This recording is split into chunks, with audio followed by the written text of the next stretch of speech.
Hello' everyone আজি আপোনালোকৰ মাজত কেইটামান অতিকৈ গুৰুত্বপূৰ্ণ প্ৰশ্ন উত্তৰ লৈ আহিছে আপোনালোকৰ মাজত ভিডিঅ'টো স্কিপ নকৰাকৈ চাব আপোনালোকৰ পৰীক্ষাখনে খুবেই সহায় হ'ব আৰু আপোনালোকক এটাই অনুৰোধ যদি ভিডিঅ'টো প্ৰথম চাই আছে তেতিয়াহ'লে পেজটো ফ'ল' কৰি ল'ব আৰু ভিডিঅ' এটা শ্বেয়াৰ কৰি দিব চ' আহক দেৰি নকৰি কি কুৱেশ্যন আছে আমি আলোচনা কৰোঁ প্ৰথম কুৱেশ্যন আছে বাৰীৰ ভিতৰত পুখুৰী খান্দিলেও আঠটা দহটা মানুহক শিঙিয়ে বিন্ধে উক্ত কথাষাৰ কোনে কৈছিল আহিব পাৰে মনত ৰাখিব ইম্পৰ্টেণ্ট হয় উত্তৰ আহোমৰ প্ৰধানমন্ত্ৰী আতন বুঢ়াগোহাঁয়ে উক্ত কথাষাৰ কৈছিল মনত ৰাখিব আহোমৰ প্ৰধানমন্ত্ৰী আতন বুঢ়াগোহাঁয়ে উক্ত কথাষাৰ কৈছিল কুৱেশ্যন নম্বৰ 2 আছে আলাবৰ ৰণ ক'ত সংঘটিত হৈছিল উত্তৰ বৰ্তমান উত্তৰ গুৱাহাটীৰ ওচৰৰ দলিবাৰী অঞ্চলৰ আলাবৈ পাহাৰৰ সমীপত এই ৰণ সংঘটিত হৈছিল মনত ৰাখিব আলাবৰ ৰণ ক'ত সংঘটিত হৈছিল মনত ৰাখিব কুৱেশ্যন নম্বৰ 3 আলাবৰ ৰণত একেদিনাই কিমান অসমীয়া সৈনিকৰ মৃত্যু হৈছিল এই কুৱেশ্যনটো বহুত ইম্পৰ্টেণ্ট হয় আহিব পাৰে পৰীক্ষাত মনত ৰাখিব আলাবৰ ৰণত একেদিনাই প্ৰায় 10,000 জন সৈনিকৰ মৃত্যু হৈছিল মনত ৰাখিব প্ৰায় 10,000 জন সৈনিকৰ মৃত্যু হৈছিল মনত ৰাখিব 10,000 জন সৈনিকৰ মৃত্যু হৈছিল কুৱেশ্যন নম্বৰ 4 আলাবৰ ৰণ কাৰ মাজত সংঘটিত হৈছিল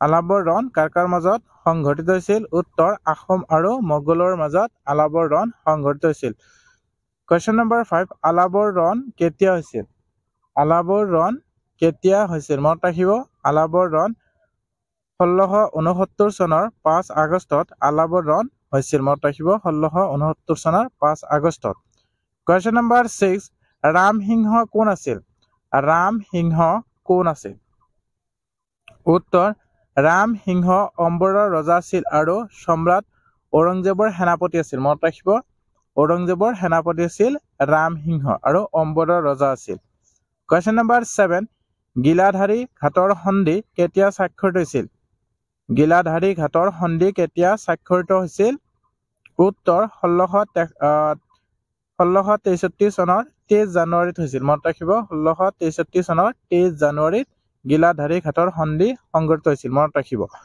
কুৱেশ্যন নম্বৰ 8 ৰমণী গাভৰু কোন আছিল ৰমণী গাভৰু কোন আছিল উত্তৰ স্বৰ্গদেউ জয়ধ্বজ সিংহৰ কন্যা আছিল ৰমণী গাভৰু মনত ৰাখিব স্বৰ্গদেউ জয়ধ্বজ সিংহৰ কন্যা আছিল কুৱেশ্যন নম্বৰ 9 মিৰ্জুমলা কোন আছিল মিৰ্জুমলা কোন আছিল উত্তৰ মিৰ্জুমলা বংগৰ নবাব আছিল মনত ৰাখিব মিৰ্জুমলা বংগৰ নবাব আছিল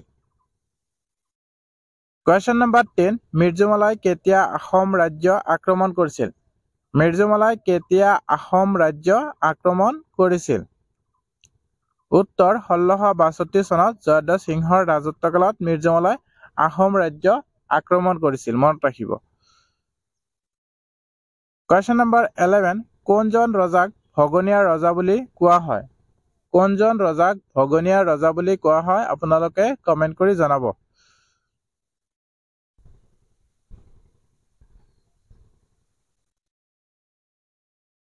কুৱেশ্যন নম্বৰ 12 বিশ্ব পৰিৱেশ দিৱস কেতিয়া পালন কৰা হয় বিশ্ব পৰিৱেশ দিৱস 5 জুন তাৰিখে পালন কৰা হয় মনত ৰাখিব আহে কুৱেশ্যনটো বিশ্ব পৰিৱেশ দিৱস কেতিয়া পালন কৰা হয় 5 জুন তাৰিখে পালন কৰা হয়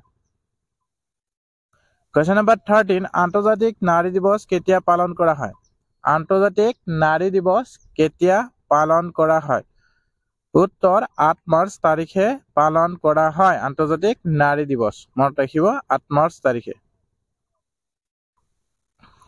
কুৱেশ্যন নম্বৰ 14 চুকাফা দিৱস কেতিয়া পালন কৰা হয় চুকাফা দিৱস কেতিয়া পালন কৰা হয় উত্তৰ 2 ডিচেম্বৰত কি হয় চুকাফা দিৱস পালন কৰা হয় 2 ডিচেম্বৰত চুকাফা দিৱস পালন কৰা হয় মনত ৰাখিব কুৱেশ্যন নম্বৰ 15 ভাৰতীয় ৰেলত ধূমপান কেতিয়া নিষিদ্ধ কৰা হয় ভাৰতীয় ৰেলত ধূমপান কেতিয়া নিষিদ্ধ কৰা হয় উত্তৰ 30/4/2004 চনত ভাৰতীয় ৰেলত ধূমপান নিষিদ্ধ কৰা হয় মনত ৰাখিব কুৱেশ্যন নম্বৰ 16 ভাৰতত মোগল সাম্ৰাজ্য কেতিয়া প্ৰতিষ্ঠা হৈছিল ভাৰতত মোগল সাম্ৰাজ্য কেতিয়া প্ৰতিষ্ঠা হৈছিল? উত্তৰ 27/4/1526 চনত ভাৰতত মোগল সাম্ৰাজ্য প্ৰতিষ্ঠা হৈছিল। মনত ৰাখিব। কুৱেশ্যন নম্বৰ 17, জনসংঘৰ প্ৰতিষ্ঠাতা কোন আছিল? জনসংঘৰ প্ৰতিষ্ঠাতা কোন আছিল?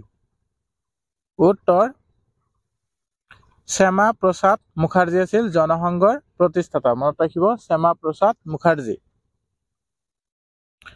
কুৱেশ্যন নম্বৰ 18, আমেৰিকা আৰু ভাৰতৰ পাৰমাণৱিক চুক্তি কেতিয়া স্বাক্ষৰিত হৈছিল?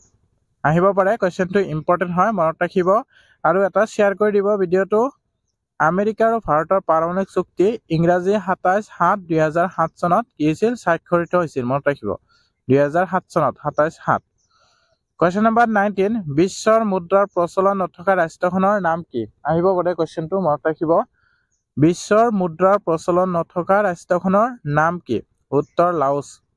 আহিব পাৰে কুৱেশ্যনটো, মনত ৰাখিব। লাওছত হ'ল কি? বিশ্বৰ মুদ্ৰাৰ প্ৰচলন নথকা ৰাষ্ট্ৰ হ'ল লাওছ। কুৱেশ্যন নম্বৰ 20, সত্ৰীয়া নৃত্যক ৰাষ্ট্ৰীয় স্বীকৃতি কেতিয়া প্ৰদান কৰা হয়? সত্ৰীয়া নৃত্যক ৰাষ্ট্ৰীয় স্বীকৃতি কেতিয়া প্ৰদান কৰা হয়? উত্তৰ 15/11/2000 চনত সত্ৰীয়া নৃত্যক ৰাষ্ট্ৰীয় স্বীকৃতি হিচাপে প্ৰদান কৰা হয়। মনত ৰাখিব।